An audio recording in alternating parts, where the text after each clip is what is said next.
Bab 21, Rubah Hitam. Nama, pencuri abadi penulis. Plus mematikan mengatur ulang. Kenapa kau berteriak? Kau juga pencuri.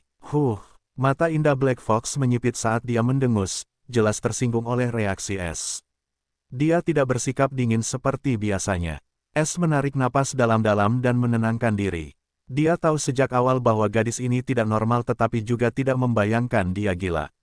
Siapa yang ingin menjadi pencuri jika mereka punya pilihan kedua? Seperti dirinya di awal, dia tidak ingin menjadi pencuri tetapi dengan sistem ini, tidak punya pilihan selain memilih jalan ini. Sekarang semuanya telah berubah dan S tidak membenci menjadi pencuri, sebaliknya, dia berterima kasih kepada sistem karena memberinya kesempatan ini untuk menjadi seseorang yang luar biasa.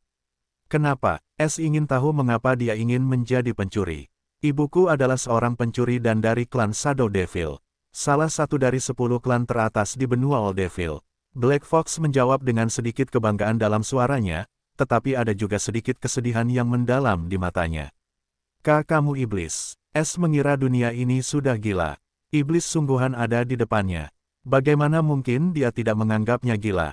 Pertama, S menemukan seseorang dari ras nomor 3 di dunia ini, seorang pemburu yang kebetulan adalah adik angkatnya, dan sekarang dia bertemu seseorang dari ras iblis yang merupakan ras nomor 1 di dunia ini.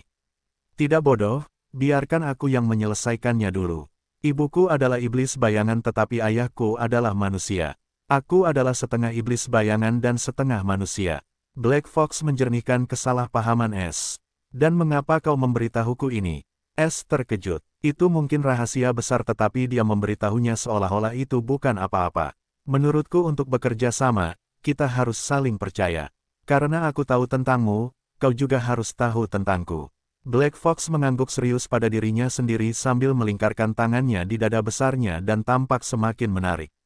Jadi kau setengah iblis dan setengah manusia. Tunggu, apa hubungannya ini dengan membentuk kemitraan denganku? S bingung. Kau benar-benar konyol. Biar aku yang menjelaskannya dulu. Ucap Black Fox dengan nada kesal. Petik 2. Dia jelas-jelas gadis gila. Pikir S dengan frustrasi, tetapi tidak mengatakannya atau menunjukkannya di hadapannya. Karena dia takut wanita itu akan mulai mengatakan sesuatu yang tidak berarti lagi. Jadi ayahku adalah manusia dan ibuku adalah iblis. Dia menyelamatkannya dari para kultivator manusia saat dia dikejar dan diserang oleh mereka. Setelah kejadian itu, mereka saling jatuh cinta. Dia memulai ceritanya lagi dari awal. S tidak berbicara kali ini, dia juga merasa itu cukup menarik karena sangat jarang iblis jatuh cinta pada manusia. Iblis tidak pernah kawin dengan ras lain, itu adalah kasus yang sangat langka. Setelah mereka memutuskan untuk tetap bersama selamanya, mereka menetap di kota bintang 1 karena di sana, mereka akan aman dan hidup damai dan tidak akan ada yang bisa mengetahui identitas ibuku maupun masa lalu ayahku. Namun, 2 tahun kemudian setelah aku lahir, sekelompok kultivator datang, mereka bukan dari negeri kota. Mereka mencari ayahku karena sebelum ayahku bertemu ibuku, dia adalah seorang perwira tinggi dengan kekuatan besar tetapi dia mengkhianati mereka dan melarikan diri bersama ibuku.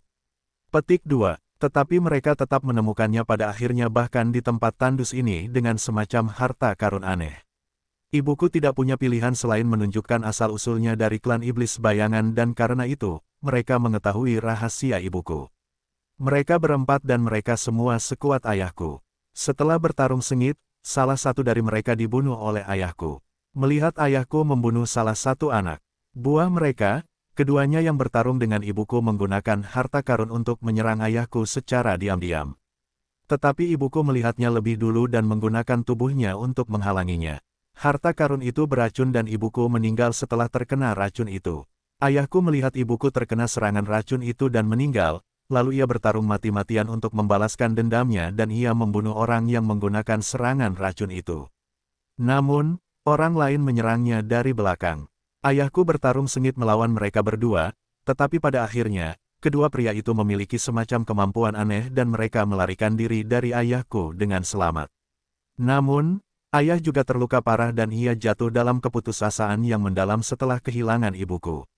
Ia segera membawaku ke kota Riverflower untuk mencari perlindungan dari temannya.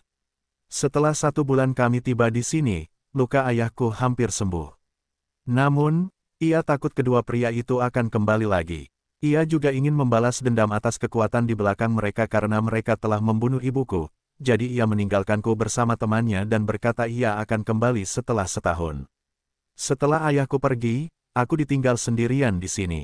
Namun, teman ayahku merawatku selama 1,5 tahun, sayangnya ia bukanlah orang yang baik hati dan memiliki motif tersembunyi. Setelah 1,5 tahun, dia mengira ayahku meninggal saat membalas dendam. Karena itu, dia tidak takut lagi dan menjualku kepada nona muda keluarga Grant. Dia menjualku kepadanya untuk mendapatkan beberapa koin ruby. Shadow Fox menyelesaikan ceritanya dan menjadi sangat tertekan saat berbicara tentang orang tuanya, terutama kematian ibunya yang malang. S memiliki ekspresi nostalgia di wajahnya setelah mendengar cerita tragisnya. Masa lalunya lebih menyakitkan daripada masa laluku. S berpikir dengan muram, jadi, mengapa kau menemukanku? S bertanya dengan lembut, dia tidak menatapnya dengan permusuhan seperti sebelumnya. Setelah pria itu menjualku kepada Lila Grant yang juga ibu Asher. Dia pertama kali ingin aku menjadi pembantu Asher setelah dia melihat penampilanku dan memberiku pelatihan. Aku baru berusia 4 tahun tetapi aku seorang iblis setengah baya dan aku memiliki kesadaran yang sangat tinggi sejak aku masih muda tentang bagaimana aku mengingat peristiwa-peristiwa itu dengan jelas. Namun, aku takut orang lain meninggalkanku setelah kematian ibuku dan hilangnya ayahku terlebih lagi, pria itu menjualku setelah itu. Oleh karena itu, aku melakukan apa yang Lila katakan padaku dan mulai belajar bagaimana menjadi pembantu yang baik. Tetapi ketika aku berusia 7 tahun, klan iblis bayanganku, Blood Memory Heritage, mulai bangkit. Aku memperoleh ingatan tentang beberapa keterampilan dan teknik kultivasi dari garis keturunan iblis bayanganku. Aku bingung saat itu dan menceritakan tentang ingatan ini kepada Lila. Dia tidak mempercayaiku pada awalnya tetapi ketika aku menunjukkan padanya salah satu keterampilan garis keturunan, dia segera membawaku ke kepala keluarganya dan menceritakan semuanya. Orang tua itu sangat berpengetahuan dan langsung menebak bahwa aku adalah iblis karena di dunia ini hanya iblis yang memiliki warisan ingatan darah. Dia menginginkan ingatan garis keturunanku dan aku naif jadi aku menceritakan semuanya padanya. Namun ingatanku tidak lengkap dan dia tahu dia tidak bisa mengolah keterampilan atau teknik klan iblisku. Dia melakukan beberapa tes dan menemukan bahwa aku bukan iblis berdarah murni dan kehilangan minat padaku. Mata Black Fox menjadi dingin saat dia melanjutkan. Aku kemudian mengetahui bahwa ketika iblis berusia 7 tahun, ia mulai mewarisi ingatan dari leluhur mereka melalui darah. Inilah yang mereka semua sebut warisan memori darah. Jenis ingatan, apa yang mereka dapatkan sepenuhnya bergantung pada kepadatan darah iblis. Itulah sebabnya iblis adalah ras nomor 1 di dunia ini, mereka tidak membutuhkan teknik atau keterampilan apapun. Mereka hanya membutuhkan kepadatan garis keturunan mereka yang tinggi dan mereka bahkan dapat membangkitkan ingatan penuh leluhur mereka tentang kultivasi. Namun, aku hanya setengah iblis dan itulah sebabnya keterampilan dan teknikku tidak lengkap. Black Fox akhirnya menjadi putus asa. S tidak tahu harus berkata apa setelah mendengar cerita Black Fox.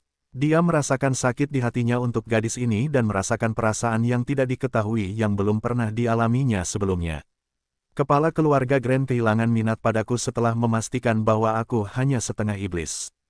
Namun, dia tidak membiarkanku berkeliaran dengan bebas. Setelah aku menunjukkan kepadanya keterampilanku, dia tahu aku adalah seorang assassin yang terlahir alami dan sangat berbahaya karena aku adalah iblis bayangan. Karena itu, dia menempelkan topeng hitam ini di wajahku. Ini seperti tanda budak tetapi jauh lebih canggih. Tanda budak dapat mengendalikan seseorang dengan paksa tetapi jika orang itu menjadi terlalu kuat, tanda budak itu akan hancur. Tetapi topeng ini seperti tanda budak tingkat tinggi. Itu tidak dapat dibatalkan dengan cara biasa dan itulah sebabnya aku datang kepadamu untuk membentuk kemitraan. Hanya kamu yang dapat membantuku. Rubah hitam menyentuh topengnya, itu adalah kutukan yang kejam dan dia selalu ingin melarikan diri dari cengkeraman orang-orang ini tetapi tidak berdaya untuk melakukannya. Jadi, kamu ingin aku menemukan metode untuk membatalkan topeng budak ini. S sekarang memiliki beberapa ide mengapa dia ingin membentuk kemitraan dengannya. Dia masih sedikit bingung, mengapa dia. Aku tidak ingin kamu menemukan metode. Karena aku sudah tahu cara membatalkannya. Aku hanya ingin kamu mendapatkannya untukku. Rubah hitam menjawab dengan misterius. Petik 2. Di mana itu dan apa yang akan aku dapatkan setelah mendapatkannya untukmu? Karena ini adalah kesepakatan yang sama, kamu harus memberiku sesuatu. kan?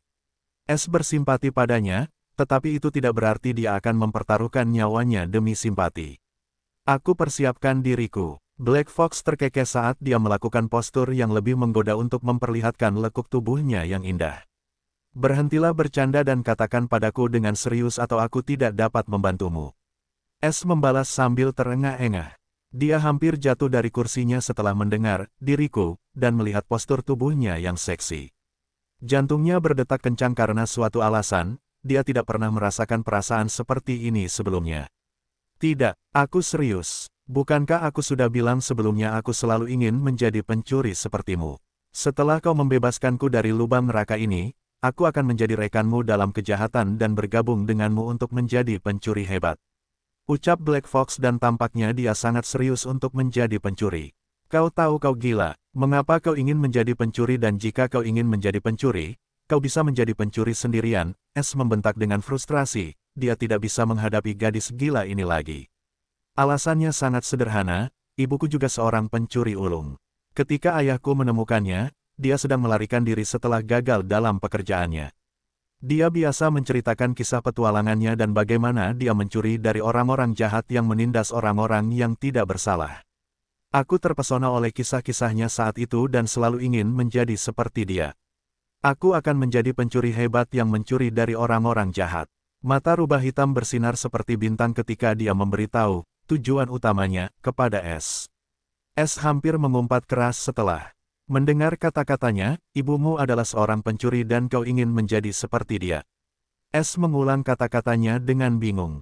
Ya, itu adalah mimpiku sejak muda tetapi setelah aku menjadi budak keluarga Grand hidupku bukan milikku lagi. Mereka melatihku untuk menjadi seorang assassin setelah menemukan kemampuan khususku. Aku tidak punya pilihan selain mematuhi perintah mereka. Setelah pelatihanku selesai, Lila Grand menyerahkanku kepada putranya Asher Kelby untuk melakukan perintahnya.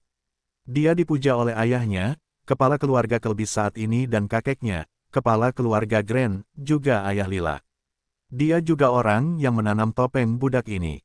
Itulah sebabnya dia membiarkanku pergi ke sisi Asher, tahu aku tidak bisa melakukan apapun karena aku mengenakan topeng ini di wajahku. Mata Black Fox berubah dingin saat menyebut keluarga Kelby dan Grand, dia membenci kedua keluarga itu sampai ke tulang. Bagaimana mungkin dia tidak membencinya? Karena merekalah dia hidup sebagai budak selama bertahun-tahun. Tetapi jika kamu terikat oleh topeng budak ini, bagaimana kamu bisa menolak perintah dan mencari bantuanku? Es bertanya dengan bingung. Bahkan jika Es baru dalam dunia kultivasi, dia jelas tahu bagaimana tanda budak bekerja. Pembawa tanda ini tidak dapat menolak kendali tuannya. Jadi, jika topeng rubah ini benar-benar lebih kuat daripada tanda budak biasa, tidak mungkin baginya untuk menolak keinginan Asher. Black Fox berkata dengan serius. Ini karena salah satu keterampilan garis keturunanku yang tidak diketahui siapapun, aku dapat melewati kendali topeng ini dengannya. Tetapi itu tidak dapat membantuku menyingkirkannya, jika mereka mengetahui tentang keterampilan ini, mereka akan membunuhku. Kamu, apakah kamu idiot? Apakah kamu tidak takut aku memberitahu mereka rahasia terbesarmu? Bagaimana jika aku mengkhianatimu untuk menyelamatkan diriku dari Asher atau membunuhmu sekarang juga untuk menutup mulutmu setelah itu tidak akan ada yang tahu tentang rahasiaku. Es melanjutkan dengan muram, adapun keluarga Kelby dan Grand, aku bisa bersembunyi atau bahkan meninggalkan kota, dan kau tahu persis bahwa aku mampu melakukannya. Jadi mengapa kau begitu mempercayaiku? Es, tidak mengenalnya atau dia bukan kerabatnya atau sesuatu yang penting juga. Lalu mengapa dia menceritakan rahasianya satu demi satu seolah-olah itu bukan apa-apa, itu membuatnya sangat gelisah. Karena gadis ini sama sekali bukan orang bodoh, dia menemukan identitas tersembunyinya dengan sedikit petunjuk. Hehe, kau tidak akan pernah melakukannya karena kau seperti ibuku, kau merampok si gendut itu karena dia orang jahat dan selalu menindas orang miskin. Kau bahkan membantu keluarga orang-orang tak berdosa yang dibunuh oleh Billy dalam kegilaannya. Kau memberi semua keluarga orang mati itu 10 koin rubi tanpa memberi tahu mereka. Tapi tahukah kau, mereka semua tahu itu adalah hantu hitam yang membantu mereka ketika tidak ada yang mendengarkan permohonan mereka. Mereka memanggilmu pahlawan keadilan. Ibuku juga pencuri seperti ini. Dia selalu mencuri dari orang kaya dan orang jahat dan membantu yang membutuhkan ketika tidak ada yang mau membantu mereka. Black Fox berkata dengan nada nostalgia saat dia mengingat kata-kata ibunya dan cerita-ceritanya bahkan sekarang karena dia adalah pahlawannya. Ayahnya selalu memarahi ibunya untuk tidak menceritakan kisah seperti ini padanya, tetapi dia tidak pernah mendengarkannya dan selalu menceritakan kepadanya tentang petualangan dan prestasinya yang hebat. Black Fox masih ingat ibunya bercerita kepadanya tentang berbagai pencuri. Ingat Eva, ada 3 jenis pencuri. Pertama, mereka yang mencuri untuk orang miskin dan orang kaya, baik atau buruk. Tipe kedua adalah mereka yang mencuri hanya dari yang lemah. Karena mereka adalah pengecut yang lari dari yang kuat dan menggertak yang lemah. Tipe ketiga adalah yang paling langka, mereka yang hanya mencuri dari orang jahat dan membantu yang lemah. Itu adalah hal terakhir yang dia katakan kepada Black Fox sebelum kematiannya yang tragis. Ibumu benar-benar orang yang baik dan aku tidak bisa dibandingkan dengannya. S berkata dengan tulus tanpa menyembunyikan kekagumannya pada pencuri hebat itu.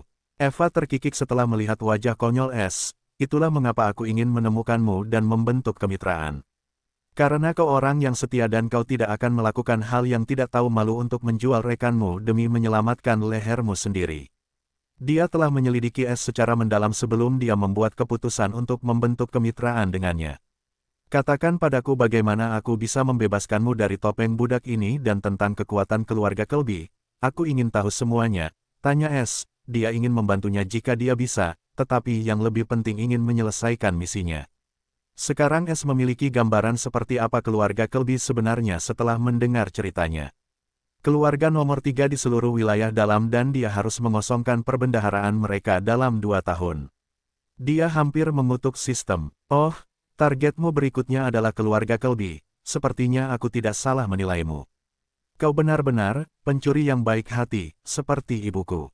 Black Fox merasa lega setelah mengonfirmasi asumsinya tentang S sebagai pencuri yang baik hati. Di matanya, dia akan menghakimi keluarga Kelby, keluarga berhati hitam yang memperlakukannya seperti budak dan melakukan segala macam perbuatan jahat. Wajah S memerah ketika mendengar kata-kata Black Fox. Dia ingin mengklarifikasi kesalahpahamannya tetapi takut bahwa dia akan memukulnya jika dia mengatakan padanya bahwa dia ingin melakukan perampokan untuk tujuan egoisnya sendiri. Dia pasti memiliki beberapa sekrup yang longgar di kepalanya. S mengangguk dan memutuskan untuk membiarkannya. S bukanlah pencuri kategori ketiga, dia sebenarnya adalah jenis pencuri baru, yang merampok orang lain untuk menjadi lebih kuat. Sesederhana itu. Batuk, S batuk 2 kali untuk menyembunyikan rasa malunya. Dengar, bisakah kau tidak membicarakan ini dan katakan saja padaku bagaimana aku bisa membantumu menyingkirkan topeng ini dan sebagai gantinya, kau bisa memberiku semua informasi tentang keluarga Kelby. S menyerah, dia tidak menginginkan apapun dari gadis gila ini lagi. Jika dia bisa memberinya informasi tentang keamanan keluarga Kelby atau bahkan membantunya masuk ke sana, dia senang dengan itu. Pertama, kau harus membentuk kemitraan denganku dan kita akan menjadi tim mulai sekarang. Kemudian seperti tim sungguhan, kau akan membantu rekanmu terlebih dahulu lalu melakukan urusan resmi bersama. Black Fox mendengus dengan jelas tidak puas dengan S yang melupakan sesuatu yang begitu penting secepat ini. Urusan resmi apa? Itu misi dari sistem. S benar-benar ingin meneriakkan ini tetapi menahan diri. S mendesah tak berdaya. Baiklah kita akan membentuk tim dan aku akan membantumu terlebih dahulu tetapi jika keterampilanmu tidak cukup atau kau memperlambatku, aku akan melarikan diri dan meninggalkanmu. Sekarang katakan padaku bagaimana aku bisa membantumu. Ada rasa frustrasi yang jelas dalam suaranya. Lihat itu tidak terlalu sulit. Aku berjanji padamu bahwa aku tidak akan memperlambatmu dan selalu mengikuti perintahmu. Karena kau adalah pemimpin tim, sebutkan tim kita terlebih dahulu. Rubah Hitam berkata dengan bersemangat, dia menatap S dengan penuh harap. Pemimpin tim apa, dan mengapa kita butuh nama? S bertanya dengan tergesa-gesa, dia tidak suka kemana arah pembicaraan. Ini. Karena kamu lebih ahli dalam mencuri daripadaku dan kamu sudah menjadi pencuri terkenal, kamu akan menjadi pemimpin tim kita dan di masa depan, tim kita akan terkenal di seluruh dunia, jadi kita harus memiliki nama yang hebat yang akan membuat orang-orang jahat takut. Rubah Hitam menjelaskan sambil membayangkan masa depan mereka yang gemilang dengan mata berbinar. Dia benar-benar orang gila. S mengangguk sambil tersenyum pahit. Baiklah, aku akan menjadi pemimpinnya. Tetapi untuk nama tim, mari kita bicarakan nanti saat kita menjadi terkenal atau semacamnya. S bahkan tidak ingin membentuk tim apalagi menamainya, jadi dia hanya mengatakan hal-hal acak untuk meyakinkan Rubah Hitam. Kamu benar, kita akan memutuskan nama saat kita menjadi terkenal. Rubah Hitam mengangguk setuju dengan serius. Seperti yang dia duga, dia benar-benar percaya. Sekarang kita adalah tim dan partner jadi sebaiknya kita perkenalkan diri. Namaku Eva Jude dan mulai sekarang kau bisa memanggilku Eva. Black Fox atau Eva memperkenalkan dirinya sambil mengulurkan tangannya yang seputih salju ke arah S. S. White, panggil saja aku S, bukan ketua tim. S tersenyum kecut sambil menjabat tangan halusnya. S tidak tahu tim yang dibentuk paksa itu akan menghancurkan seluruh bagian Golden Skywalk di masa depan. Oke S, sekarang kau harus membantu partnermu. Eva terkekeh, jelas dia sangat senang. Katakan saja padaku. S hampir gila dan bahkan tidak ingin tahu tentang keluarga Kelby lagi, dia hanya ingin tahu bagaimana menyelesaikan masalahnya dan menutup mulutnya yang menyebalkan. Karena di mata S, dia terlalu banyak bicara. Namun jika Asher melihatnya berbicara seperti ini, dia akan mengira bahwa orang itu adalah orang lain yang bertopeng rubah hitam. Karena dia tidak pernah mengatakan lebih dari yang dibutuhkannya. Dia hanya menjawab jika ditanya dan menjadi bisu setelah menjawab pertanyaan. Seperti itulah biasanya rubah hitam bersikap, dingin. Namun di depan S, dia bertingkah seperti anak manja dan dia sendiri tidak tahu mengapa dia melakukan ini. Dia hanya merasa dekat dengan S karena suatu alasan aneh saat mereka bertemu. Oke, aku akan bicara, berhenti menggangguku. Eva berkata dengan kesal setelah melihat S akan meledak kapan saja. Kau yang menjengkelkan di sini. S memutar matanya dan membalas dalam hatinya. Jika kau ingin membantu, rekan berhargamu, kau harus menyusup ke perbendaharaan keluarga Grant. Eva terdengar seperti gadis kecil yang sangat bersemangat dengan petualangan besarnya bersama pemimpin timnya tentu saja. Apa? Malam itu seluruh penginapan mendengar teriakan melengking yang dipenuhi penyesalan dan kebencian. S ingin menangis tetapi tidak ada air mata yang mengalir. Dia menyesal sekarang. Seharusnya dia kabur dari sini saat pintu kamar terbuka dan seharusnya lari sejauh mungkin dari Eva. Namun sayang, tidak ada obat penyesalan di dunia ini. Sekarang dia sudah berjanji padanya jadi dia akan membantunya. Orang tua dan kakek neneknya selalu mengajarinya untuk tidak pernah mengingkari janji atau menarik kembali kata-katanya. Keluarga Kelby itu sudah sulit dihadapi dan sekarang aku harus merampok keluarga Grant juga. Jika aku merampok satu saja dari mereka, yang lain akan sangat waspada. Lagi pula itu bukan wilayah luar, dan Eva akan dalam masalah jika aku merampok keluarga Kelby terlebih dahulu. Asher pasti akan menyadari sesuatu dan mungkin menjadi curiga pada Eva. S berpikir serius, dia menyebalkan tapi dia gadis yang baik hati dan terus terang. Dia bahkan memberitahuku tentang rahasia terbesarnya. Aku tidak bisa meninggalkan seseorang yang menaruh kepercayaannya padaku. S dalam kesulitan karena jika Eva tidak menceritakan masa lalu dan rahasianya, dia pasti sudah memilih untuk menjalankan misi sistem. Selain itu, dia tidak mau mengakuinya. Tetapi ini adalah pertama kalinya dia mendapatkan teman dalam hidupnya. Kenapa kamu berkeringat seperti hujan? Kita bisa merampok kedua keluarga sekaligus jika kamu ingin merampok keluarga Kelby sebanyak itu. Eva berkata pelan setelah melihat S bertingkah konyol, dia merasa itu cukup lucu. Bagaimana kita bisa merampok mereka berdua? S langsung menuntut, jika dia bisa, dia tidak ingin merampok siapapun dari mereka. Ibuku pernah menceritakan padaku bagaimana dia merampok 3 perbendaharaan sekaligus. Eva menceritakan S dengan bangga tentang prestasi ibunya seolah-olah itu adalah prestasinya sendiri. Ceritakan padaku. S mengabaikan Eva yang bertingkah angkuh seperti burung merak dan mendesaknya untuk menceritakan keseluruhan cerita. S bukanlah pencuri ahli dan merupakan teman baru di bidang ini. Dia bisa merampok salah satu keluarga besar di sini. Tetapi merampok 2 keluarga sekaligus adalah tugas yang hampir mustahil baginya dengan keterampilannya saat ini. Jadi, jika Ibu Eva benar-benar pencuri hebat, maka pengalamannya sangat berharga dan membantunya. Dengarkan baik-baik, Eva mulai memberitahu S dengan sungguh-sungguh. Setelah 2 jam, mata S bersinar seperti bintang setelah mendengarkan cerita Eva dan kagum dengan cara pencurian yang bisa dilakukan. Dia sekarang sepenuhnya yakin, Ibu Eva benar-benar pencuri hebat dan dia belajar banyak hanya dari satu kisah ini. Siapa orang bodoh yang mengatakan menjadi pencuri itu mudah? Terlalu banyak perencanaan diperlukan hanya untuk mencuri satu orang. Menurutku, menjadi pencuri bahkan lebih sulit daripada naik ke surga. S merenung dengan getir, tetapi ada kegembiraan tertentu di matanya. Pertama-tama kita harus memilih target, kau bisa melakukannya dan aku akan menyusup ke keluarga Grant. Jika kita melakukan ini, kita harus sangat berhati-hati. Jika kita membuat kesalahan sedikit saja, tamatlah riwayat kita. Aku selalu bisa melarikan diri, tetapi kau akan mati karenanya, jadi ingatlah untuk sangat berhati-hati. S mengingatkannya dengan serius. S tidak menganggap Eva sebagai orang luar lagi karena dia membantunya lebih dari yang dimintanya dan tanpa disadari dia benar-benar mulai memperlakukannya seperti rekan setim. Jangan khawatir tentang itu. Tugas terpenting akan dilakukan olehmu dan itu menjadikanmu inti dari rencana ini. Kau harus lebih berhati-hati daripada aku, kata Eva sambil tertawa kecil. Dia juga menyadari perubahan sikap S dan merasakan kekhawatiran yang tulus dari suaranya. Dia sangat senang akan hal itu. Bagaimanapun, dia melakukan semua ini untuk mendapatkan kepercayaan S dan sejujurnya ingin membentuk tim dengannya. Karena ibunya pernah berkata kepadanya, pencuri yang hebat membutuhkan rekan yang hebat. Oleh karena itu, S adalah pasangan yang sempurna untuknya. Dia cerdas, memiliki keterampilan hebat, setia, dan dapat dipercaya.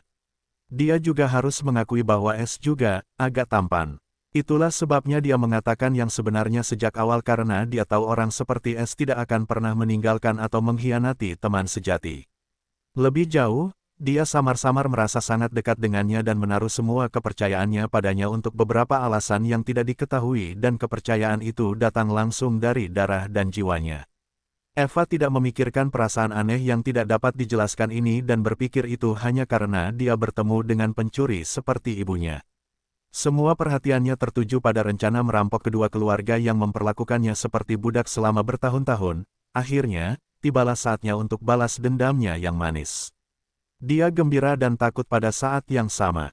Gembira karena mimpinya menjadi kenyataan dan akhirnya bisa menjadi seperti ibunya. Dan takut karena dia tidak ingin timnya dengan S hancur karena kecelakaan apapun. Kamu harus pergi dulu dan melapor ke Asher.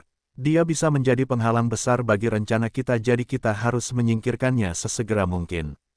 S berkata dengan senyum jahat di wajahnya. Oke, sampai jumpa besok. Eva menghilang seperti asap setelah melihat S untuk terakhir kalinya. Dia memang punya beberapa keterampilan.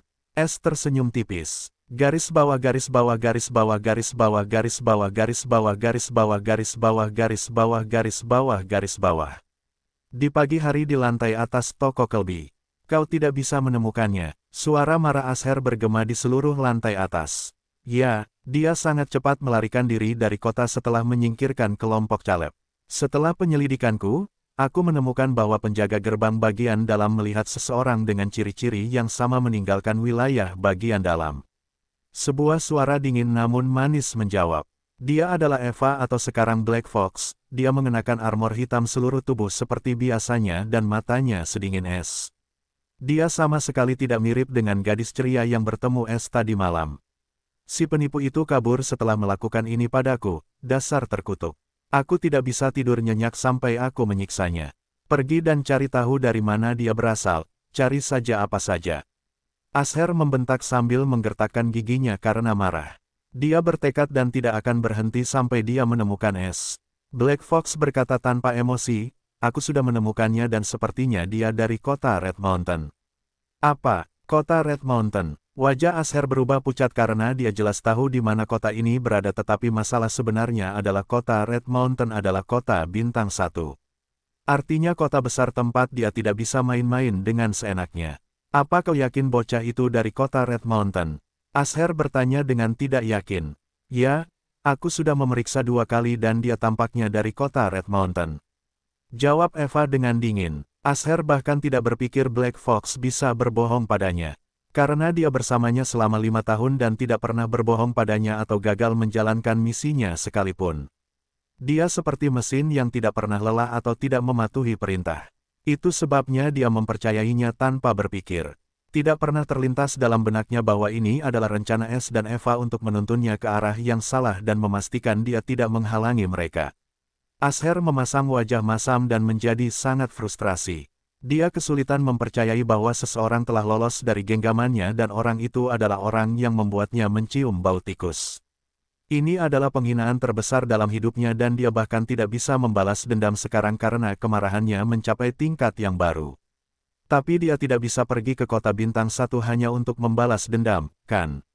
Bahkan jika dia pergi ke sana, di mana dia bisa menemukannya di kota besar itu. Dia bahkan tidak tahu seperti apa rupa musuh bebuyutannya seperti hanya Caleb yang tahu. Eva berbicara ketika Asher hendak menelan aibnya dan menyerah untuk membalas dendam. Aku juga menemukan catatan ini dari tempat dia menginap. Dia memberikan kertas putih terlipat kepada Asher. Kertas kecil ini akan menjadi sedotan terakhir yang mematahkan punggung unta. Asher mengerutkan kening dan menerima kertas itu. Bagaimana hadiahku? Hehehe, kata-kata itu penuh dengan ejekan dan cemoohan. Bajingan terkutuk. Asher meledak marah, wajah tampannya berubah hitam seperti arang dan urat-urat di dahinya muncul seolah-olah akan meledak kapan saja. Dia tahu persis siapa yang menulis surat ini hanya dengan kata-kata menghina ini. Rubah hitam, pergi dan minta bantuan dari kakekku. Aku menginginkan bajingan itu berapapun biayanya. Bahkan jika aku harus pergi ke neraka sendiri. Asher meraung dengan wajah penuh kebencian. Dia akhirnya kehilangan akal sehatnya dan bahkan tidak pernah berpikir bahwa Es berencana untuk mengirimnya keluar dari kota. Ya, Eva menghilang setelah menerima perintah Asher, idiot. Dia mengejek Asher dalam hatinya. Garis bawah garis bawah garis bawah garis bawah garis bawah garis bawah garis bawah garis bawah garis bawah garis bawah garis bawah. Sementara itu, ketika Asher sedang marah, Es sedang menuju wilayah keluarga Grant. Tiba-tiba embusan angin melewatinya dan selembar kertas kecil muncul di tangannya yang kosong. Dia tidak terkejut dengan ini karena dia tahu ini adalah Black Fox. Es membaca catatan kecil itu dan mencibir sinis. Si idiot itu benar-benar mempercayainya, seperti yang Eva katakan. Di dalam surat itu ada laporan tentang tindakan Asher saat ini. Setelah membaca, dia mengirimkan sedikit kisah surgawi dalam surat itu dan itu berubah menjadi pecahan. Kurasa giliranku. Es mengaktifkan siluman dan menghilang ke wilayah keluarga Grant. Keluarga Grant menduduki peringkat kedua di wilayah dalam karena mereka memiliki seorang ahli di puncak alam gerbang Ki. Hanya setengah langkah lagi untuk mencapai alam bangunan fondasi Ki. Dia adalah kakek Asher, kepala keluarga Grant saat ini, Ryland Grant. Alam bangunan fondasi Ki adalah alam berikutnya setelah alam gerbang Ki. Hanya penguasa kota yang berada di alam ini dan karena itu keluarganya, keluarga Layton, menduduki peringkat pertama di wilayah dalam. Es saat ini berdiri di depan sebuah bangunan kumuh. Itu adalah area pelayan keluarga Grant. Semua pelayan tinggal di gedung tua ini. Keluarga Grant tidak mengizinkan para pelayan keluar dari wilayah mereka karena di mata keluarga Grant mereka bukanlah manusia, mereka hanyalah budak. Es bergegas masuk ke dalam gedung, dia tahu keamanan di sini tidak ketat, siapa yang peduli dengan keamanan budak. Jadi, jika seseorang dapat melewati semua pos pemeriksaan keluarga dan mencapai area pelayan, tidak ada keamanan sama sekali. Es memasuki gedung tua itu. Bagian dalamnya bersih tetapi ada bau aneh di dalamnya. Es melihat deretan kamar dan semua pintu tidak memiliki kunci. Seseorang dapat masuk sesuka hatinya. Ini adalah perlakuan yang diberikan keluarga Grant kepada para pelayan mereka. Mereka memperlakukan mereka seperti binatang. Es merasa marah, dia tidak berpikir keluarga bangsawan di wilayah dalam lebih buruk daripada wilayah luar. Setidaknya di wilayah luar, mereka tidak memperlakukan manusia seperti binatang. Sebenarnya, mereka melakukannya hanya saja dia belum mengetahuinya. Dia menahan amarahnya yang mendidih dan segera pergi ke lantai atas. Di sini ada lebih sedikit kamar daripada di lantai 1 tetapi kamar-kamar ini tidak memiliki pintu dan di dalamnya ada anak laki-laki muda. Namun kondisi mereka lebih buruk dari kematian, mereka terluka di sekujur tubuh, beberapa bahkan tidak memiliki anggota tubuh. Anak-anak ini adalah rekan tanding bagi tuan muda keluarga Grant. Mereka hanya punya satu tugas, yaitu dipukuli. Mereka seperti boneka hidup yang membantu generasi muda keluarga Grant untuk menguji keterampilan mereka. Jika mereka mati selama tanding-tanding, tidak ada yang peduli. Mereka akan digantikan oleh yang baru. Ada batu-batu yang tidak berarti untuk mengasah generasi muda keluarga Grant. Es ada di sini untuk menjadi rekan tanding keluarga Grant, gedung pelayan di lantai 2. Es melihat anak-anak laki-laki yang terluka parah dan tak bernyawa yang usianya tidak jauh lebih tua darinya. Ia merasakan keganasan yang hebat di dalam hatinya dan benar-benar ingin mendapatkan keadilan bagi mereka, tetapi sayangnya ia tidak cukup kuat. Inilah wajah sebenarnya dari dunia kultivasi di mana kekuatan adalah yang tertinggi. Es menelan amarahnya dan melangkah maju jauh ke lantai 2. Semua ruangan tanpa pintu ini ditempati oleh setidaknya 2 anak laki-laki. Ketika mereka melihat Es dengan mata mereka yang tak bernyawa, mereka tidak bereaksi sama sekali, karena hampir setiap hari, rekan tanding baru akan dikirimkan. Jadi mereka tidak terlalu memikirkan Es, ia hanyalah satu lagi yang malang. Keluarga Grant menangkap anak-anak laki-laki ini dari Wastelen. Wastelen adalah tanah tingkat terendah di seluruh benua manusia. Oleh karena itu, tidak ada yang peduli jika keluarga Grant memperlakukan orang-orang Wastelen itu seperti budak. Anak-anak laki-laki muda ini dipilih secara pribadi oleh para tetua keluarga dan jika mereka menemukan sesuatu yang tidak beres dengan identitas mereka, mereka akan membunuh mereka tanpa berpikir 2 kali. Tetapi selama bertahun-tahun yang damai ini mereka menjadi malas dan pemilihan mereka menjadi kurang cermat. Karena itu, Es menyusup ke gedung pelayan ini dan menjadi rekan tanding. Dia menemukan ruang kosong dan duduk di sudut. Dia menutup matanya dan mulai merenungkan teknik pedang bayangan ganda. Dia memiliki 2 tahun untuk menyelesaikan misi sistem dan sementara itu, dia harus menjadi lebih kuat. Dia harus mencapai level yang lebih tinggi dalam keterampilan dan tekniknya, terutama dalam pedang bayangan ganda yang paling sulit dikuasai. Langkah siluman dan senyap hanya selangkah dari kesempurnaan karena itu adalah keterampilan terpentingnya. Dia juga perlu menaikkan level mata benar dan palsu tanpa keterampilan mata misterius ini dia tidak dapat menemukan jebakan atau susunan tersembunyi. Dan tentu saja, dia tidak melupakan 2 bentuk terakhir dari tangan pembuka harta karun, tampaknya dia bukanlah pencuri sejati. Namun dalam rencana besarnya kali ini keterampilan yang paling penting adalah pencopet. Ketika Es memikirkan pencopet, dia tidak bisa menahan senyum misterius. Garis bawah garis bawah garis bawah garis bawah garis bawah garis bawah garis bawah garis bawah garis bawah. Di malam hari Es membuka mata tertutupnya karena dia mendengar langkah kaki 3 pria mendekat. Setelah 5 menit, 3 orang pria keluar dari kamar Es dan salah satu dari mereka berseru, Kenapa masih ada orang yang tidak terluka di sini?" Es mendengar suara yang mengagetkan itu dan akhirnya melihat 3 orang pria berbaju besi. Mereka jelas penjaga gedung pelayan yang sedang bermalas-malasan saat Es memasuki gedung. "Hei, bajingan kecil, apa kau bersembunyi terakhir kali saat kita memilih pasangan tanding?" Orang kedua mengutuk dengan sinis. "Namanya Aklam. Dia beruntung terakhir kali bisa lolos dari tangan kita, tapi kali ini dia tidak bisa lolos." "Hehe," orang ketiga tertawa jahat, "namanya Luman. Tikus kecil, karena kau baik-baik saja, kau bisa menjadi rekan tanding nona muda ketiga hari ini, dan kau memiliki wajah yang cukup tampan jadi dia pasti akan memperlakukanmu dengan baik." "Haha," orang yang berseru pertama kali terkekeh muram, "dia adalah Julo. Bawa dia bersama yang lain. Mari kita lihat apakah kau bisa hidup sampai besok setelah mendapatkan perawatan nona ketiga." Perintah Julo kepada Aklam di belakangnya. "Lepaskan bajingan kecil itu." Aklam mendatangi Es dan hendak mencengkeramnya dengan kuat tetapi Es berdiri sendiri dan mulai berjalan ke arah 2 penjaga lainnya dengan acuh tak acuh. "Oh, bukankah kita penuh energi? Mari kita lihat apakah kau masih bisa berdiri setelah berlatih dengan nona muda ketiga."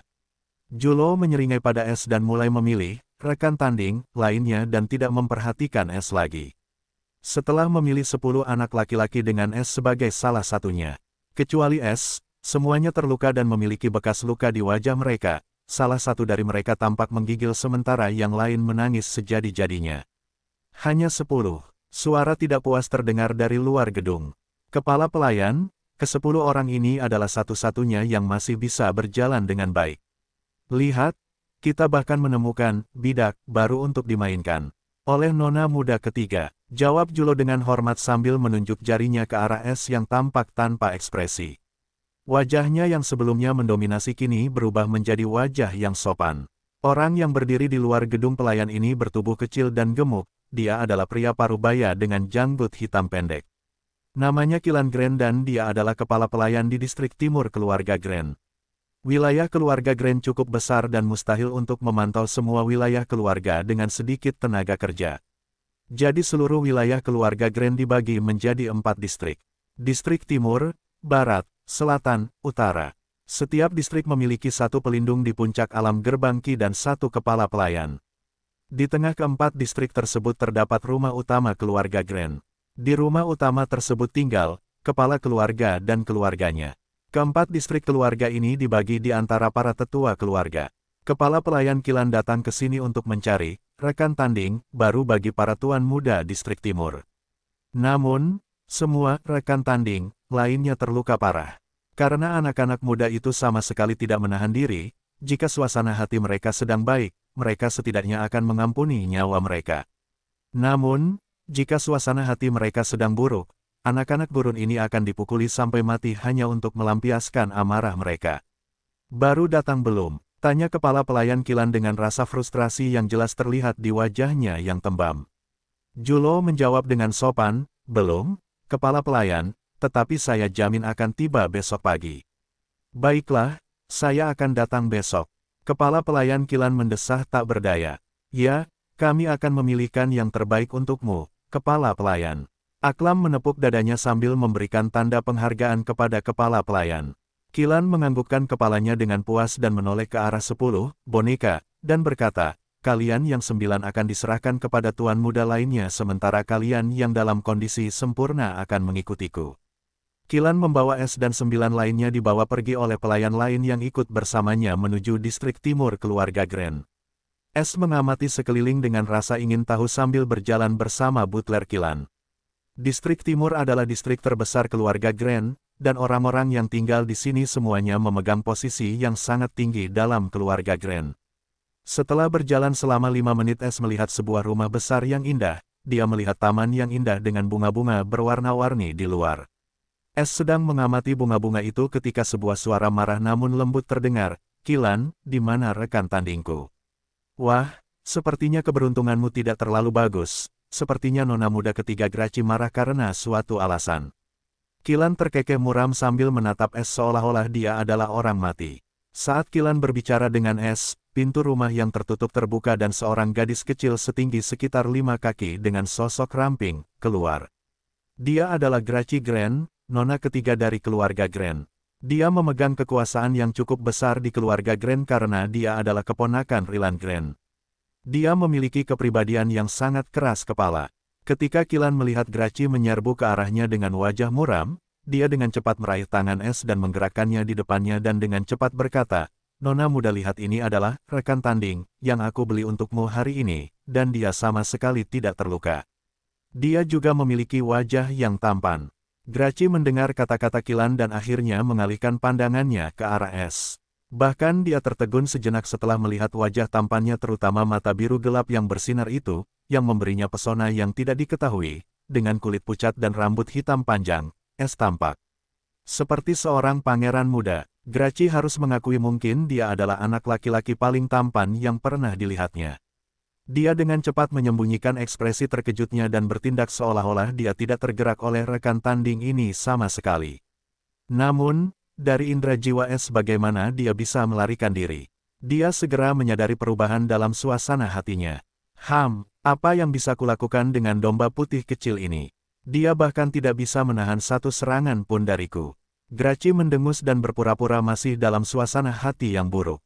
Qilan tidak memiliki indera jiwa Es saat keringat dingin mulai terbentuk di dahinya dan dengan cepat berkata dengan nada panik, Nona muda jangan lihat wajahnya, dia berasal dari alam liar dan tubuhnya harus kuat jika dia ingin bertahan hidup di tanah tandus. Dia takut bahwa Graci akan menginginkannya menjadi rekan tandingnya hari ini dan buru-buru mulai menjelaskan tentang orang-orang tanah tandus. Memang benar bahwa jika seseorang ingin bertahan hidup di tanah terlantar, ia harus menjadi seorang pemburu. Seseorang tidak dapat hidup di tanah terlantar dengan nyaman seperti orang-orang di kota. Mereka harus berburu makanan dan bertarung dengan binatang buas iblis untuk hidup. Itulah sebabnya mereka memiliki tubuh yang kuat secara alami. Jika bukan karena kualitas Qi yang buruk di tanah terlantar dan alasan aneh lainnya, orang-orang tanah terlantar ini akan memerintah tanah kota sejak lama. Hanya karena itu mereka tidak memiliki ahli yang kuat dan keluarga-keluarga yang kuat ini menangkap anak-anak mereka dengan sembrono. Beberapa menggunakan mereka untuk menjadi batu loncatan bagi generasi muda mereka seperti keluarga Grand, dan yang lain menggunakan mereka sebagai budak berkualitas tinggi. Itu juga merupakan misteri mengapa orang-orang tanah terlantar tidak pernah memiliki penggarap alam. Yayasan Ki Graci mendengus sambil memutar matanya ke arah kepala pelayan. Kita lihat saja nanti setelah aku mencobanya. Karena kau sudah membawanya ke sini, aku akan memaafkanmu karena terlambat. Sekarang pergilah dan jangan ganggu aku sudah mempelajari beberapa keterampilan baru yang ingin aku praktikkan. Dia memasuki rumahnya setelah menatap Kilan dengan pandangan tidak bersahabat. Kilan berpura-pura tidak melihat apapun dan segera memperingatkan Es, kau harus mengikuti semua perintah nona muda jika kau ingin hidup. Jangan membuatnya tidak senang dengan cara apapun, sekarang pergilah. Es mengabaikan peringatan Kilan dan mengikuti Graci dengan kepala tertunduk. Namun, mereka berdua tidak menyadari kilatan tajam di matanya. Aku tidak menyangka, Graci ini akan menyerahkan dirinya kepadaku sepagi ini dan semudah itu. Pikirnya dengan gembira. Graci melihat Es mengikutinya dengan penuh perhatian dan tidak dapat menahan diri untuk tidak mengangguk puas setelah melihat pemuda yang sopan ini. Karena sebagian besar penduduk gurun akan menatapnya dengan kebencian dan dendam ketika mereka pertama kali datang ke sini. Seorang budak seharusnya bersikap seperti ini. Dia bergumam keras untuk membuat Es kesal, tetapi Es hanya menyeringai dingin. Dia membuka pintu dan Es melihat ruang terbuka yang besar di belakang rumahnya. Ada bekas pedang tajam di tanah dan deretan senjata disusun di sampingnya. Itu jelas merupakan tempat latihan pribadinya. Graci berkata dengan acuh tak acuh, cepat jangan buang waktuku dan ambil senjata apapun dan serang aku dengan semua yang kau miliki. Es tidak bergerak dan dengan lemah lembut berkata, bolehkah aku berbicara beberapa patah kata dengan nyonya ketiga terlebih dahulu? Graci mengerutkan kening saat dia mengernyitkan alisnya setelah mendengar permintaan Es, tetapi tidak langsung menyerangnya. Dia hanya tersenyum gelap dan berkata, bicaralah tetapi jika aku tidak menyukai apa yang kau katakan, aku akan memotong lidahmu sehingga kau tidak dapat berbicara lagi. Es berpura-pura seolah-olah dia tidak melihat senyum gelapnya dan berkata dengan hormat, Nona muda, ini sesuatu, sejak aku masih kecil, aku dapat menggunakan keterampilan khusus. Ketika Graci mendengar kata-kata Es, alisnya sedikit terangkat. Dia tidak berpikir orang barbar dari tanah terlantar ini dapat menggunakan keterampilan khusus. Terlebih lagi, dia tidak merasakan ki yang kuat di tubuh Es, dia jelas seorang manusia jadi bagaimana dia bisa menggunakan keterampilan. Graci tidak dapat merasakan basis kultivasi Es karena ki surgawi, hanya seseorang dengan dua alam kultivasi utama lebih tinggi dari Es yang dapat merasakan basis kultivasinya yang sebenarnya. Yang lain hanya akan menganggapnya sebagai manusia biasa. Itu juga alasan mengapa Es tidak khawatir orang lain mengetahui tentang statusnya sebagai seorang kultivator karena seseorang dengan dua alam lebih tinggi dari Es tidak dapat didirikan di kota bintang 2 atau bahkan di kota bintang 1 dengan mudah. Tentu saja, dia mengetahui hal ini setelah membayar poin pencuri ke sistem sambil menggertakkan giginya, ketika dia cemas tentang fakta ini. Lebih jauh lagi, bukan berarti manusia biasa tidak bisa mempelajari atau menggunakan keterampilan. Hanya saja karakter seperti ini sangat langka dan semuanya adalah jenius di antara para jenius. Mungkinkah orang barbar ini seorang jenius? Graci segera menggelengkan kepalanya, bagaimana mungkin seseorang dari tanah terlantar menjadi seorang jenius? Mungkin dia hanya beruntung, itulah satu-satunya penjelasan. Namun, Graci masih terpikat dan berkata dengan nada bercanda, keterampilan khusus katamu. Baiklah tunjukkan padaku dan jika itu bukan sesuatu yang istimewa, kau tahu apa yang akan terjadi padamu. Es buru-buru menggelengkan kepalanya, seolah-olah dia panik. Nona muda, aku tidak berani menggunakannya padamu dan hanya butuh orang lain untuk menunjukkannya padamu. Es menunjukkan rasa takut terhadap Graci dan juga menyelidiki karakternya untuk melihat apakah dia benar-benar dapat melangkah maju dalam langkah selanjutnya dari rencananya bersamanya atau tidak. Graci kehilangan kesabarannya dan menegur dengan marah, sekarang gunakan saja, tidak masalah apakah itu aku atau orang lain karena jika aku tidak suka apa yang kulihat, kau akan mati. Es sedikit gemetar seolah-olah dia takut dan buru-buru menutup matanya dan mulai menggunakan pickpocket. Saat skill itu aktif, benang tak berbentuk melesat dari jarinya langsung ke pinggang Graci seperti anak panah. Graci tampaknya tidak menyadari benang tak berbentuk itu dan berdiri diam di tempatnya menunggu Es menggunakan skillnya. Ketika benang tak berbentuk itu menyentuh pinggangnya, benang itu tiba-tiba menghilang dan di tangan Es muncul sebuah kantong kuning kecil. Es tahu ini akan terjadi, jadi dia tidak terkejut dengan ini, tetapi apa yang terjadi selanjutnya benar-benar mengejutkannya ketika mendengar suara manis di benaknya yang sudah lama tidak dia dengar. Pencopetan berhasil. Host mencuri 2 pil kelas sampah dan 100 koin ruby. Hadiah, 0 poin pencuri. Es terperangah oleh pengumuman sistem yang tidak terduga ini. Kau bilang kalau aku bisa mencopet seseorang, aku akan mendapatkan TP sebagai hadiah. Dia berteriak dalam benaknya dengan tercengang karena dia tidak tahu dia bisa mendapatkan TP dengan keterampilan ini. Es hanya bertindak sesuai rencananya dan tidak tahu bahwa pencopetan memiliki kegunaan seperti ini. Keterampilan ini adalah yang terlemahnya karena dia tidak banyak berlatih, namun, baru-baru ini dia mengetahui bahwa keterampilan ini sama sekali bukan keterampilan biasa, karena keterampilan ini dapat digunakan dengan Soul Key juga. Sebenarnya, keterampilan ini bekerja lebih sempurna dengan Heavenly Soul Key daripada Heavenly Key, karena dia tidak harus dekat dengan target dan dapat menggunakan keterampilan ini dari jauh. Sama seperti sekarang, dia harus mengaktifkan copet dengan ki jiwa miliknya, dan saat ki jiwa miliknya menyentuh sasaran, seketika itu pula ia mengambil semua barang terpenting milik sasaran dan langsung mengirimkannya ke tangan Es. Yang paling mengherankan adalah target tidak dapat menyadarinya sama sekali. Es menemukan sisi aneh dari keterampilan ini saat ia mulai terbiasa dengan indera surgawinya. Ia menemukan, ia dapat menggunakan copet dalam jangkauan indera surgawinya dengan menggunakan ki jiwa. Ia sangat senang saat itu, tetapi ia tidak membayangkan bahwa keterampilan ini dapat membantunya mengumpulkan TP. Es menenangkan hatinya yang gembira karena ia berada di depan Grachi dan tidak ingin Grachi mengetahui ada yang salah dengan aktingnya. Saat Grachi melihat kantong kuning kecil muncul di tangan Es, matanya terbelalak dan hampir keluar dari rongga matanya karena terkejut. Ia tanpa sadar menyentuh pinggangnya dan terpesona karena ia tidak menemukan kantong uang kuningnya. Karena kantong itu sudah ada di tangan Es. Sebelum ia dapat pulih dari keterkejutannya, Es dengan cepat berbicara terlebih dahulu, "Nona, saya minta maaf atas kesalahannya, tetapi Nona muda adalah orang yang memberinya perintah sehingga orang rendahan ini tidak dapat menentangnya.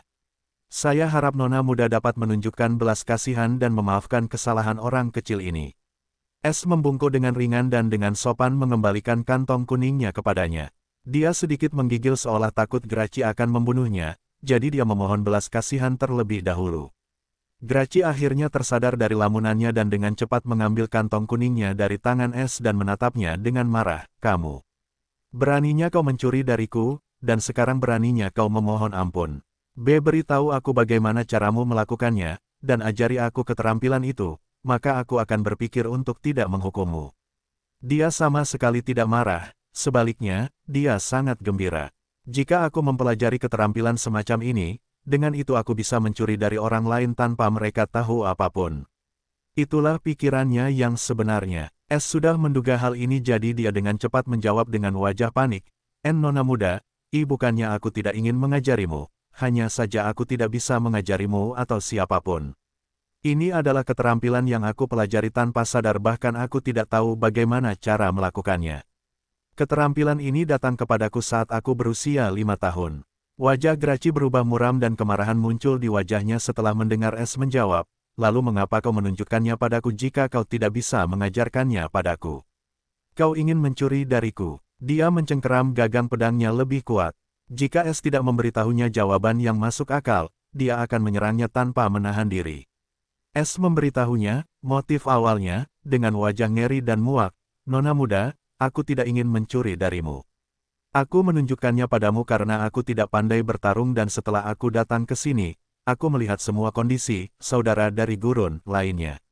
Aku takut mati jadi kupikir jika aku menunjukkan nilai yang cukup, aku bisa terhindar dari pertarungan ini dan menjalani kehidupan yang sedikit mudah dari semua saudara di gedung itu." Dia menggelengkan kepalanya dengan kuat saat menjelaskan tujuan sebenarnya. Seperti yang diharapkan, Grachi tampaknya sedikit tenang setelah mendengar penjelasan Es karena itu sangat masuk akal. Jika dia ingin hidup, maka dia harus menunjukkan nilainya. Grachi juga tidak curiga ada kebohongan dalam jawaban Es. Karena dia sendiri telah membunuh lebih dari 10 orang Wastelen. Grachi akhirnya tenang dan berkata dengan suara berat, "Lalu apa maksudmu? Kau bisa mencuri dari orang lain dan memberikan barang-barang itu kepadaku. Sebagai balasannya, kau ingin diperlakukan lebih baik dari budak-budak lainnya." Kau pikir kau dalam posisi untuk bernegosiasi denganku? Siapa yang bilang aku memberikan barang curianku kepada nona muda? Jika aku tertangkap, tidak ada yang tahu di mana barang-barang curian mereka, kan? Dan tidak ada yang tahu aku bisa bicara, kan, nona muda? Dia tersenyum hormat kepada Graci setelah mengucapkan kata-kata yang bermakna namun tidak berarti itu. Graci tercengang oleh kelicikan Es. Apakah dia mengatakan dia akan bisu di mata orang lain dan memberikan semua barang curian itu kepadaku, dan tidak ada yang tahu? Tetapi jika dia mengkhianatiku, dan membocorkan rahasia, aku akan berada dalam masalah besar. Jadi bagaimana aku bisa mempercayainya? Dia merenung. Es berbicara dengan cepat seakan-akan dia membaca pikirannya. Nona muda, kau boleh menanamkan salah satu tanda budak itu padaku. Sekali lagi Graci dikejutkan oleh ketegasan Es.